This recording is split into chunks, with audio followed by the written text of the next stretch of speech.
श्री सीतारामचंद्रभ्याम नमः। श्रीमद् वाल्मीकि रामायण प्रथम खंड। अष्टपाषाण सर्ग। वशिष्ठ ऋषि के पुत्रों का विशंकु को डांटकर त्रिशंकु को डांट बताकर घर लौटने के लिए आज्ञा देना तथा उन्हें दूसरा पुरोहित बनाने के लिए उद्धृत दे शाप प्रदान और उनके शाप से चांडाल तथा त्रिशंकु का विश्वामित्र की शरण में जाना। रघुनंदन, राजा त्रिशंकु का यह वचन सुनकर वशिष्ठ मुनि के वे 100 पुत्र कुपित हो उनसे इस प्रकार बोले। दुर्बुद्धे, तुम्हारा सत्यवादी गुरु जब तुम्हें मना कर दिया है, तब तुमने उनका उल्लंघन करने की दूसरी शाखा आश्रय कैसे लिया। समस्त इक्ष्वाकुवंशी क्षत्रियों के लिए पुरोहित वशिष्ठ जी ही परम गति है। उन सत्यवादी महात्मा की बात को कोई अन्यथा नहीं कर सकता। जिस यज्ञ कर्म को उन भगवान वशिष्ठ मुनि ने असंभव बताया, उसे हम लोग कैसे कर सकते हैं। नरश्रेष्ठ, तुम अभी नादान हो, अपने नगर को लौट जाओ। पृथ्वीनाथ भगवान वशिष्ठ तुम तीनों लोकों का यज्ञ करने में समर्थ हैं, हम लोग उनका अपमान कैसे कर सकते हैं। गुरुपुत्र का वह क्रोध युक्त वचन सुनकर राजा त्रिशंकु ने पुनः उनसे इस प्रकार कहा। तपोधनो, भगवान वशिष्ठ ने तो मुझे ठुकरा ही दिया है था, अब गुरुपुत्र गण भी मेरी प्रार्थना स्वीकार नहीं कर रहे हैं। अतः आपका कल्याण हो, अब मैं दूसरे किसी की शरण में जाऊंगा। त्रिशंकु का यह घोर अभिसंधिपूर्वक वचन सुनकर महर्षि के पुत्रों ने अत्यंत कुपित हो उन्हें शाप दे दिया। अरे जा, तू चंडाल हो जाए। ऐसा कहकर वे महात्मा अपने अपने आश्रम में प्रतिष्ठित हो गए। तदनंतर रात व्यतीत होते ही राजा त्रिशंकु चांडाल हो गए। उनके शरीर का रंग नीला हो गया, कपड़े भी नीले हो गए, प्रत्येक अंग में रुद्रक्षता आ गई, सिर के बाल छोटे छोटे हो गए, सारे शरीर में चिताकाई राख सी लिपट गई, विभंग अंगों में यथास्थान लोहे के गहने पड़ गए। श्री राम अपने राजा को चंडाल के रूप में देखकर सब मंत्री और पुरवासी जो उनके साथ आए थे उन्हें छोड़कर भाग गए।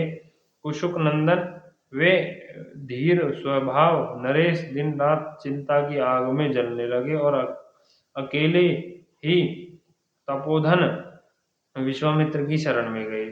श्री राम विश्वामित्र ने देखा राजा का जीवन निष्फल हो गया है। उन्हें चंडाल के रूप में देखकर उन महातेजस्वी परम धर्मात्मा मुनि के हृदय में करुणा भर आई। वे दया से दरिद्र होकर भयंकर दिखाई देने वाले राजा त्रिशंकु से इस प्रकार बोले। महाबली राजकुमार, तुम्हारा भला हो। यह किस काम से तुम्हारा आना हुआ? यहाँ तुम्हारा किस काम से आना हुआ? वीर अयोध्या नरेश, जान पड़ता है तुम साप से चंडाल भाव को प्राप्त हुए। विश्वामित्र की बात सुनकर चंडाल भाव को प्राप्त हुए और वाणी के तात्पर्य को समझने वाले राजा त्रिशंकु ने हाथ जोड़कर वाक्य अर्थ को विंद विश्वामित्र मुनि से इस प्रकार कहा।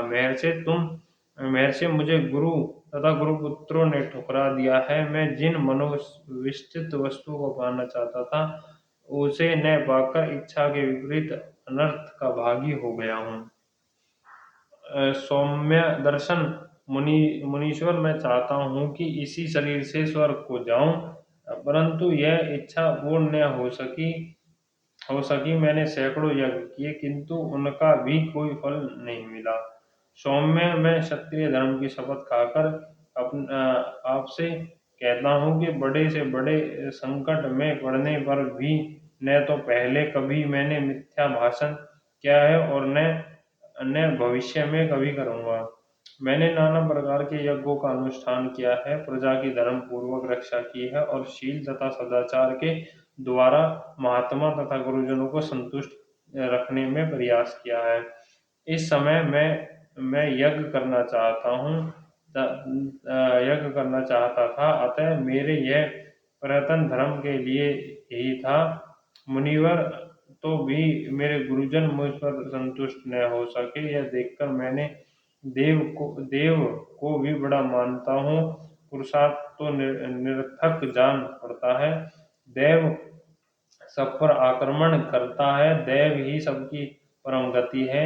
मुने मैं अत्यंत आर्त होकर आपकी कृपा चाहता हूँ। देव ने मुझे पुरुषार्थ को दबा दिया है, अब आपका भला हो, आप मुझ पर अवश्य कृपा करिए।